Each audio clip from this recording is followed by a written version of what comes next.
सोलापूर जिल्हा परिषद आणि पंचायत समिती 2026च्या अंतिम निकालामध्ये भाजपने जिल्हाभरात जोरदार मुसंडी मारली आहे।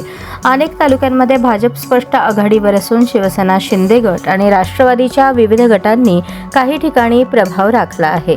अक्कलकोट तालुक्यात जिल्हा परिषद गटामध्ये भाजपचा वर्चस्व दिसून आला। चपळगाव, जेऊर, मंगरुळ, नागणसूर येथे भाजपचे उमेदवार विजयी झाले। पंचायत समितीमध्येही बहुसंख्य जागा भाजपकडे गेल्या असून शिवसेना, शिंदे गटाने काही गणांमध्ये यश मिळवले। सांगोला तालुक्यात शेकापने मजबूत कामगिरी करत जिल्हा परिषद गटामध्ये कोळा, घेरडी, एकतपूर येथे विजय मिळवला। शिवसेना, शिंदे गट आणि भाजपलाही काही जागांवर यश मिळाले। पंचायत समितीत शेकाप आणि शिवसेना, शिंदे गटामध्ये चुरशीची लढत पाहायला मिळाली। दक्षिण सोलापूर तालुक्यात जिल्हा परिषद आणि पंचायत समिती दोन्ही ठिकाणी भाजपचा एकहाती दबदबा दिसून आला।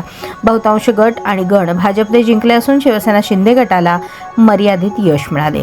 उत्तर सोलापूर तालुक्यात जिल्हा परिषद गटामध्ये तिन्ही जागांवर भाजपने विजय मिळवला।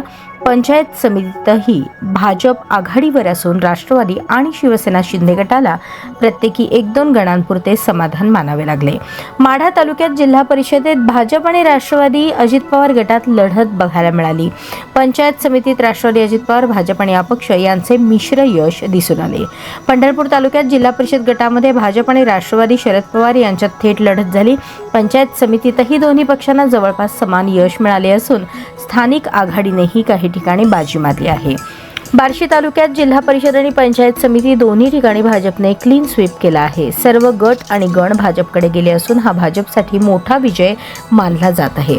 माळशिरस तालुक्यात जिल्हा परिषदेत राष्ट्रवादी, शरद पवार गटाचा प्रभाव दिसून आला तर भाजप आणि शिवसेना, शिंदे गटानेही काही जागा जिंकल्या। पंचायत समितीत राष्ट्रवादी, शरद पवार आघाडीवर राहिला। मंगळवेढा तालुक्यात जिल्हा परिषदेत सर्व गट भाजपने जिंकत वर्चस्व सिद्ध केले। पंचायत समितीतही भाजप आघाडीवर असून स्थानिक आघाडीला काही ठिकाणी यश मिळाले। मोहोळ तालुक्यात जिल्हा परिषदेत भाजप आघाडीवर राहिला। पंचायत समितीत भाजप आणि राष्ट्रवादी, अजित पवार गटामध्ये लढत झाली। करमाळा तालुक्यात जिल्हा परिषदेत भाजप आणि स्थानिक आघाडी यांचे मिश्र यश दिसून आले। पंचायत समितीत मात्र स्थानिक आघाडी आणि राष्ट्रवादी, अजित पवार गट प्रभावी ठरले। एकूणच सोलापूर जिल्हा परिषद व पंचायत समिती 2026च्या निवडणुकीत भाजप सर्वात मोठा विजेता ठरला असून शिवसेना, शिंदे गट, राष्ट्रवादीचे विविध गट आणि स्थानिक आघाड्यांनी काही भागात आपले अस्तित्व टिकवले आहे।